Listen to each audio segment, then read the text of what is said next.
오늘은 15쪽입니다. 15쪽 구국의 천기 금식기도, 오늘은 1, 2여 선교회 삼겹줄 기도회로 함께하고 있습니다. 6월 8일 월요일입니다. 제목을 같이 읽어봐요. 시작. 성숙하면 행복해집니다. 말씀은 이브리서 5장 12절로 14절의 말씀을 읽었어요.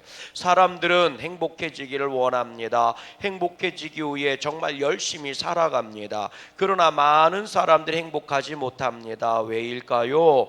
행복을 엉뚱한 곳에서 찾기 때문입니다. 행복의 내용이 곁에 있는데도 알아보지 못하기 때문입니다. 윤문원 씨가 지은 죽기 전에 시도하라 라는 책에서 이런 말이 있습니다. 사람들의 행복에 대한 그릇된 이해 때문에 행복을 내던져 버린다. 그래서 불행해진다. 정말 일리가 있는 말입니다. 주변을 둘러보세요. 행복의 제목들이 넘쳐납니다. 모두 다 너무나 감사할 만한 행복의 제목들입니다. 우리가 아침에 눈만 뜨면 얼굴을 맞대야 하는 가족들, 너무 당연하게 만나는 작고 평범한 만남입니다. 그러나 그 만남을 당연하게 여기지 않는다면 그 만남의 반가움만으로도 우리는 하루를 행복하게 시작할 수 있습니다. 아동문학가 고현욱 씨가 있습니다. 하반신을 쓰지 못하는 1급 장애인입니다. 이분이 쓴 글 중에 이런 글이 있습니다. 나는 다시 태어난다면 장애인의 삶을 또 살고 싶지는 않다. 그러나 지금 살고 있는 아내와는 또다시 만나서 살고 싶다. 그래서 장애 없는 평범한 남편이 되어 아내를 한번 번쩍 업어주고 싶다.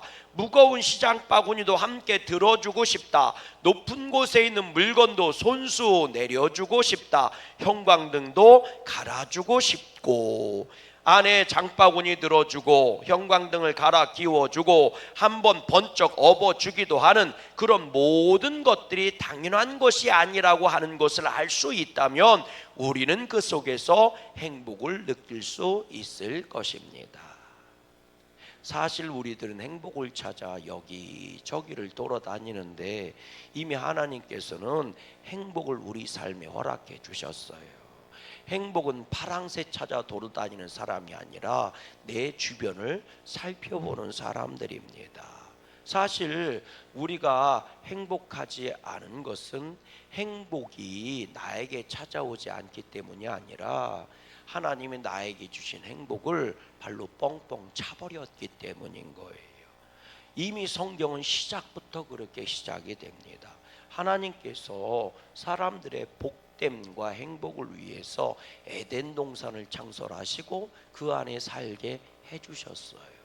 그래서 아담과 하와는 이미 행복할 수 있는 모든 것을 가지고 있었습니다. 생명나무 실과도 있었고 모든 나무의 실과를 임의로 먹을 수 있었고 하나님과 동행하며 영적인 기쁨과 그 삶의 기쁨, 행복을 다 누릴 수 있는 모든 것을 만들어 놓으신 것이 에덴 동산이었습니다. 그런데 사람들은 하나에 꽂혔죠. 선악을 알게 하는 나무 열매, 그거 하나가 없는 것 때문에 불행하다고 느끼고 그것 때문에 내가 힘들다고, 내가 자유하지 못하다고. 그래서 나도 하나님처럼 되고 싶어서 생명나무 실과도 뻥 차버리고 에덴 동산도 뻥 차버리고 생명나무 실과를 뻥 차버리고 이것저것 맛있는 거 다 뻥 차버리고 뭐에만 목숨줄 걸은 거예요? 선악을 알게 하는 나무 열매에만 목숨줄을 걸은 겁니다. 그러니 행복을 잃어버리고 불행해질 수밖에. 여러분, 하나님께서 우리에게 양구감리기를 허락하신 것은 복되고 행복하라고 주신 줄로 믿어요. 아멘이십니까? 그러면 양구감리기 허락된 모든 것들은 하나님의, 나를 향한 하나님의 축복을 이루어 주는 것이고 나를 향한 하나님의 행복을 이루어 주는 거예요. 근데 그 행복을 찾을 생각은 하지 않고 그 행복을 누릴 생각은 하지 않고 저것은 저래서 뻥, 우리 그 누구예요? 심야기도의 강사님 말씀대로 한다면 뭐예요? 뭐라고 얘기했어요? 빡빡 싸워서 박권사, 그리고 뭐 조잘거려서 조집사, 그죠? 김새는 말만 해서 김권사. 그래서 행복을 잃어버리는 것 아닙니까? 이건 이래서 싫고 뻥, 저건 저래서 싫고 뻥, 저건 내 마음에 안 든다고 뻥, 다 뻥뻥 차버리고 나서 들여다보니 남아있는 게 뭐가 있어요? 행복이 사라지면 불행이 찾아오는 거고요, 기쁨이 사라지면 슬픔이 찾아오는 거고요. 깨달아지십니까? 은혜가 사라지면요 불신이 살아 들어오는 거예요. 그러니 교회를 다녀도 내 마음이 공허하고, 교회를 다녀도 내 마음에 기쁨이 없을 수밖에. 사람들이 불행해지는 이유는 간단합니다. 따라해 볼래요? 당연한 것이 아니라 은혜인데 당연한 줄 아는 거예요. 그게 당연한 것이 아니라 은혜인데, 하나님이 주신 은혜인데 그게 당연한 줄 알아요. 그게 내 권리인 줄 알고 당연히 내가 누려야 될 일인 줄 아는 거예요. 아니에요. 은혜입니다. 내가 숨을 쉬는 이 순간조차도 하나님의 은혜인 거예요. 근데 그게 당연한 줄 아는 거예요. 나는 당연히 그걸 누리는 줄 알고, 나는 당연히 이 정도는 나는 누릴 수 있는 자격이 있다고 생각하는 거예요. 그렇지 않습니다. 여러분, 인생이 그나마 내가 먹고 살게 된 거 사람들 얘기하죠. 내가 열심히 얼마나 열심히 노력을 해고 지금 이걸 지키고 있는 줄 아느냐고. 근데 제가 보니까요, 당신보다 더 열심히 노력한 사람도 당신보다 못 누린 사람 훨씬 더 많아요. 목사님, 그게 무슨 말이에요? 저 열심히 하고 있거든요. 그런데요, 제가 저보다 훨씬 더 열심히 하는 목사님들도 훨씬 더 많아요. 그런데 그분들이 더 작은 교회, 더 연약한 교회에서 목회하는 분들도 많아요. 제가 볼 때는 저 목사님 정말 존경스러워, 이런 목사님들 계세요. 그런데 저보다 형편이 더 어려운 목사님들도 계세요. 그러니까 여러분, 내가 열심히 살아서 이만큼 누리게 됐다고 막 내 열심 땀 흘린 걸 자랑하는데, 그래서 내가 이 정도 사는 거라고 막 그렇게 입에 침을 튀게 가면서 자랑하는데요, 아니요. 제가 볼 때는 당신보다 훨씬 더 열심히 사는데도 불구하고 당신보다 못 사는 사람들 훨씬 더 많아요. 그래서 내가 지금 이만큼 살고 있는 것도 당연한 게 아니라 은혜라고요. 아멘이십니까? 은혜라고요. 그런데 우리는 그게 당연한 건 줄 알아요. 그래서 행복해지지 않는 거예요. 두 번째는 뭔지 아십니까? 따라해 보세요. 있을 때는 모르다가 없어지니까 그제서야 귀중함을 깨닫는 거. 그래서 불행해지는 거예요. 있을 때는 몰라 그게 얼마나 소중한 건지. 그런데 없어봐 내가 얼마나 힘들어지는지. 그래서 있는 것을 감사해야 되는데 오히려 그 있는 것 때문에 불평하고 원망하는 거예요. 여러분, 참 재미난 건데요, 여러분 생각해 보세요. 여러분, 우리 주머니에 금덩어리 하나가 들어있다고 생각해 봐. 주먹만한 굴덩어리. 좋아요, 안 좋아요? 좋아요? 이거 금덩어리 주머니에다 이만큼 넣어갖고 맨날 다닐래봐. 얼마나 불편한데 이게. 주먹 이따만한 거. 여러분, 이왕이면 주머니에 주먹만한 금덩어리 있었으면 좋겠어. 대갈통 아니죠, 죄송해요, 머리통만한 금덩어리 있었으면 좋겠어.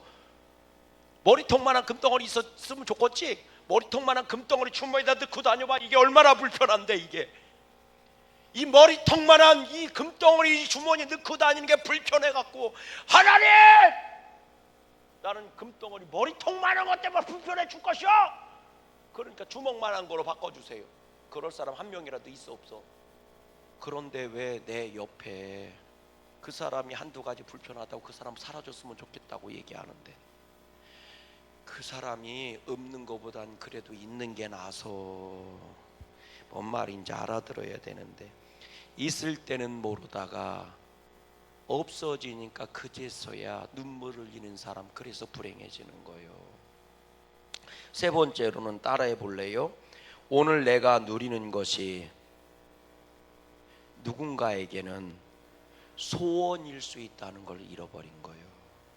여러분, 오늘 우리가 여기서 새벽에 이렇게 예배드리지요, 찬양드리지요, 우리한테는 정말 이게 얼마나 복된 것인데, 근데요, 북한에 있는 성도들한테는 이렇게 되는 게 목숨을 걸고 바꾸고 싶은 소원인 거예요. 오늘 내가 당연하게 누리고 있는 것이 어쩌면 누군가에게는 간절한 기도 제목이고 간절한 염원일 수 있어요. 이걸 잊어버리고 있는 겁니다. 그래서 불행해지는 거예요. 행복이 나한테 찾아오지 않아서 없어서 불행한 게 아니고요, 나에게 있는 행복을 내가 다 뻥뻥 차버려서 내가 불행해지는 겁니다. 여러분 믿음 생활도 마찬가지인 거예요. 계속 보세요. 그렇다면 그런 행복을 위해서 우리가 애써야 할 것은 무엇일까요? 바로 마음속 내용의 성숙을 위해 애써야 합니다. 오늘 본문이 우리에게 그 말씀을 전해주고 있는 겁니다. 오늘 본문을 다시 한번 읽어드리겠습니다. 같이 한번 읽어볼래요? 시작. 때가 오래되었으므로 너희가 마땅히 선생이 되었을 터인데 너희가 다시 하나님의 말씀에 초보에 대하여 누구에게서 가르침을 받아야 할 처지이니 단단한 음식은 못 먹고 젖이나 먹어야 할 자가 되었도다. 이는 젖을 먹는 자마다 어린아이니 의의 말씀을 경험하지 못한 자요, 단단한 음식은 장성한 자의 것이니 그것은 지각을 사용함으로 연단을 받아 선악을 분별하는 자들이니라. 아멘. 내가 너에게 더 신령하고 더 복된 것을 나눠주고 싶어도 너희가 받아먹을 준비가 되어 있지 않고 너희가 받아들일 준비가 되어 있지 않다. 너희는 그저 육신에 속해 있는 것들에만 가지고 좋았다, 안 좋았다, 행복했다, 불행했다 자꾸 얘기하는데, 우리가 예수님 믿고 교회 다니며 믿음 생활하는 것은 더 신령한 깊은 영적인 기쁨과 행복과 즐거움을 너에게 주기 위함이다. 그런데 너희가 어린아이처럼 그저 초보적인 것만 먹고 그냥 거기서만 머무르려고 하는구나. 단단한 음식을 먹는 자들이 좀 되라. 영적인 지식과 영적인 믿음을 갖는 영적인 축복을 누리는 사람이 되라. 그런 믿음 생활해라. 이게 지금 바울이 얘기해 주고 있는 거예요. 여러분 뭐라고 얘기해요? 우리 13절 우리 다시 14절 말씀 한번 읽어봐요. 14절 시작. 단단한 음식은 장성한 자의 것이니 그들은 지각을 사용함으로 연단을 받아 선악을 분별하는 자들이니라. 지각을 사용함으로, 지각이라는 얘기는 뭐냐면 깨달아 아는 지혜예요. 그러니까 하나님의 말씀을 깨달아 알려고 기를 쓰라는 거예요. 하나님의 그 뜻과 은혜를 깨닫고 하나님의 영적인 신령한 세계를 깨달으려고 애쓰라는 얘기예요. 그러면 정말 너희가 상상할 수도 없는, 아멘이십니까? 정말 상상할 수도 없는 하늘의 복이 너희에게 임한다는 거지요. 계속해서 봅니다. 문맥으로 보면 성숙한 사람은 딱딱한 음식도 잘 소화하지만 성숙하지 못한 사람은 딱딱한 음식을 소화할 줄 몰라 젖밖에 먹을 수 없다는 것입니다. 그러나 문맥이 담고 있는 진짜 뜻은 입으로 먹는 먹거리가 아닙니다. 마음으로 먹고 인격으로 먹고 신앙으로 먹는 영적인 말씀이며 우리를 성숙시키고 성장시키기 위해 하나님의 예비하신 모든 삶의 자리인 것입니다. 또한 어린아이와 장성한 자의 기준은 육의 성장에 있는 것이 아니라 믿음의 성장에 있는 것입니다. 성숙하지 못한 사람은 곧잘 이렇게 말합니다. 난 그것을 도저히 받아들일 수 없어, 도저히 용서할 수 없어, 부정적으로 반응합니다. 그러나 성숙함이 깊고 클수록 소화하지 못한 음식은 없는 것입니다. 받아들이기 힘든 것도 시험에 들 일도 의연하게 대처합니다. 행복의 크기는 성숙의 크기에 비례합니다. 성숙함이 클수록 행복도 커집니다. 성숙하라, 그리고 행복하라. 이 거룩한 바람이 우리 모두의 현실이 되고 경험이 되고 자랑이 되기를 주의 이름으로 간절히 소망합니다. 아멘. 여러분 읽어보실래요? 우리 13절 말씀 한번 읽어보세요. 13절 말씀 시작.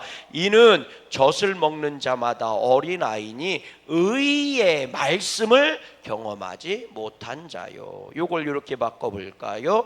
이는 젖 먹은 자마다 어린아이니 행복한 말씀을 경험하지 못한 자요. 다시 이렇게 한번 바꿔볼까요? 이는 젖을 먹는 자마다 어린아이니 능력의 말씀을 경험하지 못한 자요. 왜 하나님의 의의 말씀, 축복의 말씀, 능력과 기적의 말씀을 경험하지 못하는 것일까? 순종하지 않기 때문이에요. 왜 순종하지 못하는 것일까? 이 안에 믿음이 아니라 불신이 들어와 있기 때문인 겁니다. 주님은 말씀하세요. 너희가 나를 믿니? 그럼 내 말도 믿어. 내 말을 믿어? 그럼 너희가 순종해봐. 그러면 그 말씀의 능력과 기적, 내가 행한 것보다 더 큰 일을 너희들은 행하고 경험하게 될 거다. 오늘 우리 믿음의 성도들이 행복하지 못한 이유는 뭘까요? 성경은 말하는 겁니다. 너희 믿음이 흔들리기 때문이라고요.